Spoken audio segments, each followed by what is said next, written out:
Hello दोस्तों, स्वागत है आपका हमारे चैनल में। दोस्तों, आज हम आपको एक ऐसी औरत की कहानी सुनाने जा रहा हूँ जो एक विधवा थी और वो उत्तर प्रदेश की रहने वाली थी और उसका नेहा था और उसकी उम्र करीब 25 साल की थी। और एक सड़क दुर्घटना में नेहा के पति रमेश की मौत हो गई थी। नेहा का रो रो कर बुरा हाल था, मानो उसकी दुनिया ही उजड़ गई थी। नेहा अपने पति के प्यार में पागल सी हो गई थी।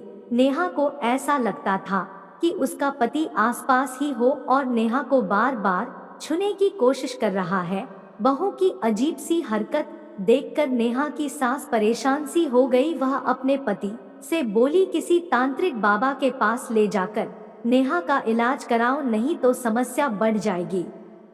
अगली सुबह ससुर नेहा को पास के ही तांत्रिक बाबा के पास ले गया। तांत्रिक बाबा बोला, रमेश की आत्मा भटक रही है, लगता है उसकी कोई इच्छा अधूरी रह गई है। फिर ससुर बोला, बाबा जी बताएं उनकी कौन सी इच्छा अधूरी रह गई है, मैं उसको पूरा करूंगा।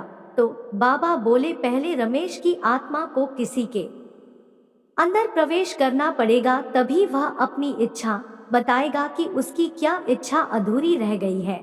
नेहा बोली, बाबा जी मेरे शरीर में प्रवेश कर दो। तब तांत्रिक बाबा ने नेहा को बताया कि वह किसी पुरुष के अंदर ही प्रवेश कर सकता है और फिर पुरुष की आत्मा किसी महिला के शरीर में भी प्रवेश नहीं कर सकती। फिर नेहा कुछ सोचकर बोली कि मेरे ससुर जी के शरीर में कर दो, लेकिन नेहा का ससुर मना करने लगा। तभी तांत्रिक बाबा ने नेहा के ससुर पर भूत फेंका तो ससुर के अंदर रमेश की आत्मा आ गई और बेटे की आत्मा सवार होते ही ससुर अजीब सी हरकतें करने लगा। ससुर नेहा को गले लगाकर प्यार करने लगा। यह देखकर नेहा खुश हो गई और नेहा बोली, पतिदेव बताइए आपकी कौन सी इच्छा अधूरी रह गई है, मैं उसे जरूर पूरा करूंगी। तो रमेश बोला, मैं तुम्हारे साथ शारीरिक संबंध बनाना चाहता हूँ, यही मेरी अंतिम इच्छा है। तो नेहा बोली, पर यह सब कैसे होगा? फिर रमेश बोला, मैं रोज रात को पिताजी के शरीर में आ जाऊंगा और जैसे ही पिताजी जोर से खांसे तो समझ जाना कि मैं उनके शरीर में आ गया हूँ। और हाँ, तुम यह बात किसी को मत बताना। नेहा अपने पति रमेश के प्यार में आंधी हो गई थी और वह हर हाल में अपने पति की अंतिम इच्छा पूरी करना चाहती थी। अगले दिन जैसे ही रात हुई तो ससुर ने जोर से खसना शुरू कर दिया।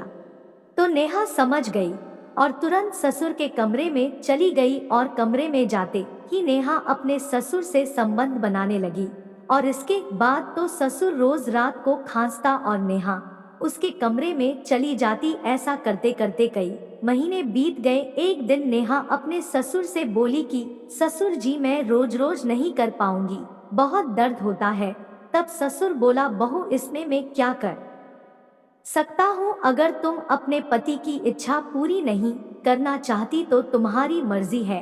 पर नेहा अपने पति की इच्छा हर हाल में पूरी करना चाहती थी, इसलिए यह सिलसिला कई महीनों व सालों तक चलता रहा। एक दिन नेहा की सास ने दोनों को रंगे हाथों पकड़ लिया तो नेहा को खरी खोटी सुनाते हुए बोली, तेरे अंदर इतनी आग लगी थी तो किसी और को पकड़ लेती, तूने तो मेरा घर ही उजाड़ दिया।